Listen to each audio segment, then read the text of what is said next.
talit, sedurung iraga melajahin indi unsur intrinsik, patutnya ne alit-alit uning dumun. Napi ke satwa Bali punika. Jadi kalian harus tahu dulu apa itu satwa Bali. Satwa Bali inggih punika cerita rakyat sane mebasa Bali, sane ngelimbak ring Bali, sane nenten kauningin pengawi nyane. Jadi satwa Bali adalah cerita rakyat yang berkembang di daerah Bali, dan tentunya karena dia berkembang di daerah Bali, dia menggunakan bahasa Bali dan biasanya tidak diketahui pengarangnya. Kenapa bisa tidak diketahui pengarangnya? Karena pada zaman dahulu satwa Bali itu berkembangnya adalah dari mulut ke mulut, jadi diceritakan dengan cara dilisankan tanpa ada catatannya ataupun bukunya, hanya lewat lisan saja. Jadi biasanya zaman dulu orang tua itu punya kebiasaan untuk mendongengkan anak-anaknya. Nah, di sanalah satwa Bali ini diceritakan kepada anak-anaknya secara lisan. Jadi karena berkembangnya diceritakan secara lisan dari mulut ke mulut, akhirnya tidak diketahui siapa pengarang pertamanya, seperti itu. Setelah zaman semakin maju, barulah cerita rakyat itu ditulis kembali dan dikumpulkan kembali dalam bentuk buku, seperti itu. Ya, alit-alit bisa dimengerti? Selanturnya nih, inggih punika soro-soro satwa Bali atau jenis-jenis satwa Bali. Nggih, alit-alit, satwa Bali nika kakepah dados tigang soroh nggih. Jadi satwa Bali itu dibagi menjadi 3 jenis. Saneka pertama inggih punika satwa tantri. Satwa tantri puniki inggih punika satwa sane tokoh utamanya ne buron, atau cerita yang tokoh utamanya adalah hewan. Ya, jadi tokoh utamanya bukan manusia tetapi hewan. Contoh satwa tantri inggih punika minangkadi siap selem, kambing, takutin, macan, miwah sane lianan sane nganggen tokoh utama marupa buron. Nggih, nika sora satwa saneka pertama satwa tantri. Sora saneka kaping kalih inggih punika satwa lumrah. Satwa lumrah inggih punika satwa sane tokoh utamanya ne marupa manusia atau satwa atau cerita yang tokoh utamanya adalah manusia. Nah, contoh satwa lumrah inggih punika ibelok, taler, bawang, teken, kesuna. Nika indek satwa lumrah yang tokoh utamanya adalah manusia. Nggih. Lantur sora sane kaping 3 inggih punika satwa itiasa. Satwa sane tokoh utamanya ne para dewa atau satwa atau cerita yang tokoh utamanya adalah para dewa. Contoh satwa itiasa puniki inggih punika cerita Ramayana, Taler, Mahabharata. Jadi seperti yang anak-anak ketahui, di cerita Ramayana itu para tokohnya juga ada yang para dewa, yaitu misalnya Sri Rama. Sri Rama adalah ceritanya di sana beliau adalah titisan dari dewa Wisnu, ya. Berarti kan ceritanya tentang itu, ada para dewanya di sana. Dan di Mahabharata ada juga yaitu Krishna, di mana beliau merupakan titisan dari dewa Wisnu juga. Makanya cerita Ramayana dan Mahabharata ini adalah bagian dari satwa itiasa, nggih. Nah, nika indek soro-soro satwa Bali. Sane selanturnya ne mangkin iraga jadi melajahin indek unsur intrinsik satwa Bali. Nah, pike unsur intrinsik satwa Bali punika. Unsur intrinsik satwa Bali inggih punika unsur sane ngewangun satwa atau unsur yang membangun sebuah satwa Bali. Nah, unsur intrinsik itu adalah unsur yang membangun sebuah satwa Bali. Apa saja yang termasuk unsur intrinsik? Nah, unsur intrinsik saneka pertama niki wenten unteng utawi tema.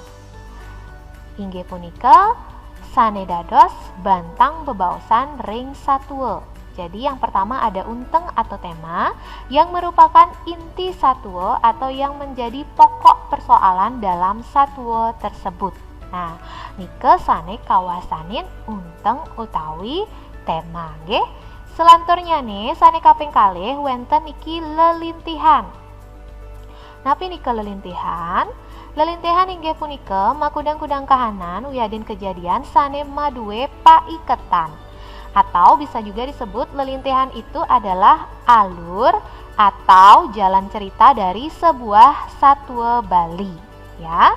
Nah, alur utawi lelintihan puniki kakepah dados 3 ya alit-alit. Neka pertama wenten niki alur maju. Nah, cerita atau satwa yang dikatakan menggunakan alur maju adalah satwa yang ceritanya itu waktunya itu adalah maju.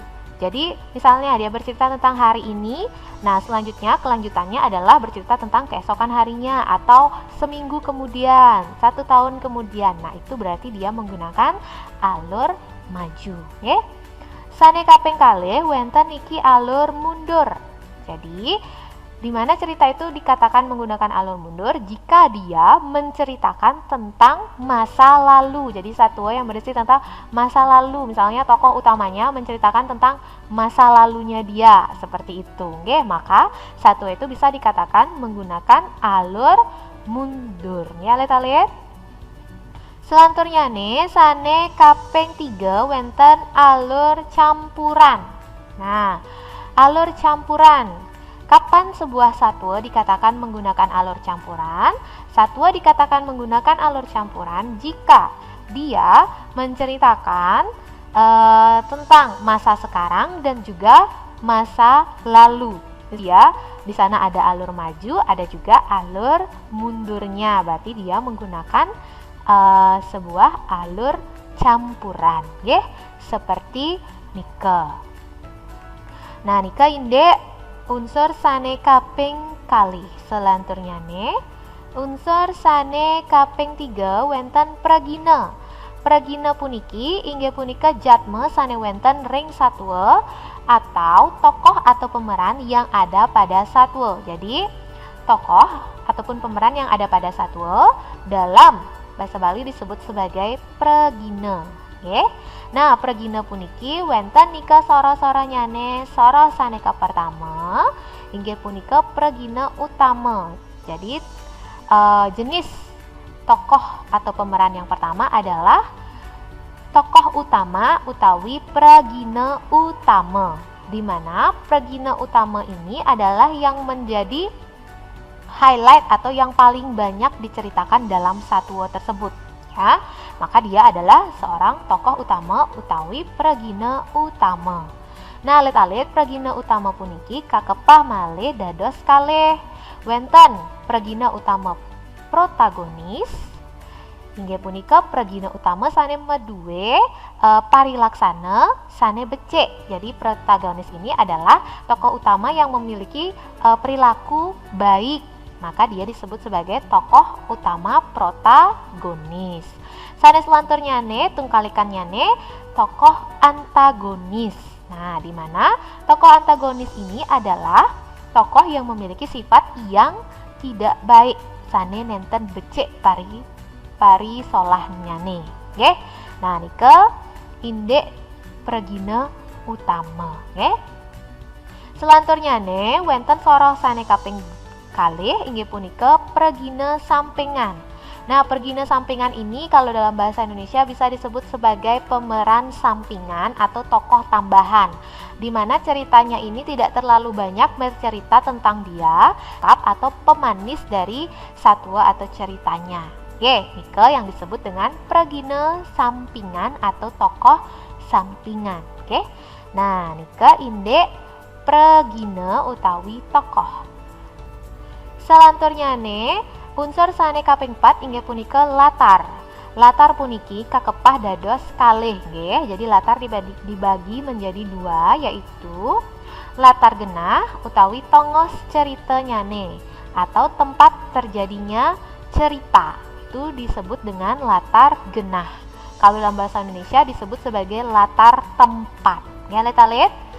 Nah, selanjutnya nih, wenten iki latar dauh utawi galah ceritanya nih atau waktu terjadinya cerita tersebut. Kalau dalam bahasa Indonesia dia disebut sebagai latar waktu. Jadi kapan ceritanya itu terjadi, di mana ceritanya itu terjadi, itu disebut dengan latar. Ya, lihat. Selanjutnya nih, unsur sane kaping 4 wenten niki piteket. Napi nika piteket? Piteket inggih punika pewarah utawi petuah ring satwa sane kekawi oleh pengawi sane mabuat ring kauripan. Jadi piteket itu adalah amanat yang terdapat dalam satwa yang berusaha disampaikan oleh pengarang yang berisi nilai-nilai kehidupan. Jadi nilai-nilai yang bisa diambil dari sebuah satwa itu disebut sebagai piteket atau amanat. Ya, lihat nika indek unsur intrinsik ring satwa Bali.